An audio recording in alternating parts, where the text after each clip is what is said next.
Now, of course, today is Martin Luther King Jr. Day. Now, he would have actually been 85 years old if he had not been assassinated in Memphis in 1986. Or, I'm sorry, 1968. His actual birthday actually falls on January 15th. This holiday, of course, isn't quite a celebration of his birth, but more of a celebration of the ideas and things that he stood for. At least that's my interpretation. Now, what some people really don't know about Martin Luther King is that when he was in Memphis before his assassination, he was there because he wanted to support public workers, public sanitation workers especially. Now, these sanitation workers were striking for higher wages and better treatment. Sounds kind of familiar. Don't we have something going on like that right now? I mean, you go out there and you look at Walmart strikers and you look at the fast food strikers. They're fighting for exactly the same things that those sanitation workers were fighting for when Martin Luther King had visited them in Memphis and was planning to strike with them.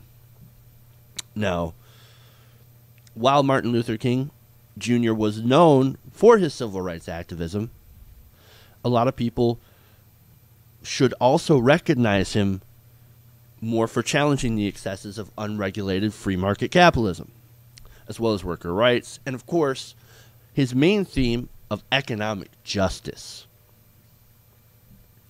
Now, the idea of economic justice was really been reflected in one of his speeches in 1967 that was titled, "Where Do We Go From Here?" Now, I'm going to give you a little bit excerpt of this speech. Quote, "There are 40 million poor people here. And one day we must ask the question, why are there 40 million poor people in America? And when you begin to ask that question, you are raising a question about the economic system, about a broader distribution of wealth. When you ask that question, you begin to question the capitalistic economy. And I'm simply saying that more and more, we've got to begin to ask questions about the whole of society. Who owns the oil? You begin to ask the question, who owns the iron ore? You begin to ask the question, why is it that people have to pay water bills in a world that's 2/3 water? These are words that must be said. Man, the right wing of today would tear them apart, and even the left wing, but I'll get to that later. But he also said in this speech, quote, "Now don't think you have me in a bind today. I'm not talking about communism. What I'm talking about is far beyond communism." Now, this is really important. My inspiration didn't come from Karl Marx. My inspiration didn't come from Engels. My inspiration didn't come from Trotsky. My inspiration didn't come from Lenin. What I'm saying to you this morning is communism forgets that life is individual. But capitalism forgets that life is social. And the kingdom of brotherhood is found neither in the thesis of communism nor the antithesis of capitalism, but in a higher synthesis. It is found in a higher synthesis that combines the truths of both. Now, when I say questioning the whole society, it means ultimately coming to see that the problem of racism, the problem of economic exploitation, and the problem of war are all tied together. These are the triple evils that are interrelated. Now, the same issues that he covered in his speech are the same ones that we face today.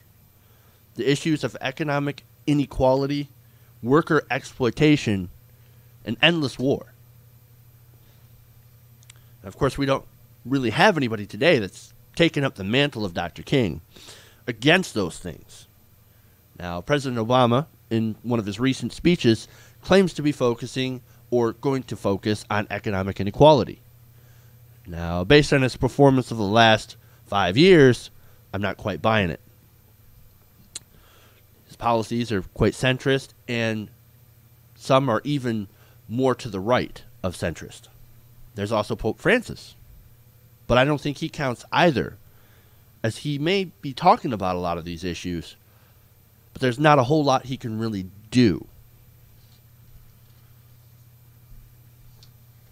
Now, as far as Dr. King goes, I think that if he were still alive, like I mentioned before, he would be called a radical communist socialist and would be 100% vilified, even by the Democrats. But you see, in these days, we actually need a form of radicalism. We need that because of how far we've drifted off one way. We need something to bring us back towards the middle. Remember when he was speaking of synthesis? There are good ideas on both sides. Good ideas that we can take. But we need something radical to take us back to the center. To take us back away from the extreme right wing that we have become today. Now, that said, there's a few things that I disagreed with Dr. King about. I'm not a Christian, for one. And religion played a huge role in Dr. King's life and his teachings. There's also his views on things like reparations for African American descendants of slaves. Now, I don't agree with that because I think that would do more harm than good.